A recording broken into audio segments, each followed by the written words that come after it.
Cervical cancer symptoms అనేవి తెలియక diagnosis కాక చివరి స్టేజ్ లో డయాగ్నోసిస్ అయ్యి మన భారతదేశంలో ప్రతి ఏడాది 80,000 మంది దాకా చనిపోతున్నారు. కానీ ఆ సిమ్టమ్స్ అనేది మనకి ముందే తెలిస్తే మనం దానికి తగ్గట్టుగా ట్రీట్మెంట్ అనేది మనం తీసుకోవచ్చు. ఆ సిమ్టమ్స్ ఏంటి అనేది ఈ వీడియోలో తెలుసుకుందాం. హాయ్, దిస్ ఇస్ డాక్టర్ అసక్న, homeopathy physician. First one, heavy bleeding.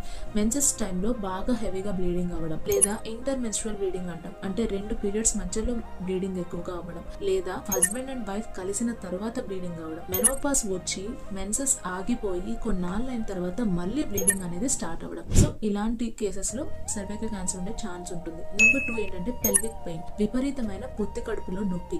అది మెన్సెస్ టైంలో రావచ్చు, లేదు అంటే హస్బెండ్ అండ్ వైఫ్ కలిసిన తర్వాత కూడా రావచ్చు పెల్విక్ పెయిన్ అనేది. Number 3, white discharge. White discharge చాలా విపరీతంగా ఎక్కువగా రావడము, స్మెల్ రావడము, కలర్ చేంజ్ అవ్వడము, బ్రౌన్ కలర్ లో వచ్చే ఛాన్స్ కూడా ఉండడము. సో ఇదొకటి. నెంబర్ 4 ఏంటంటే విపరీతమైన నీరసం, ఏ పని చేసుకోలేకపోవడం.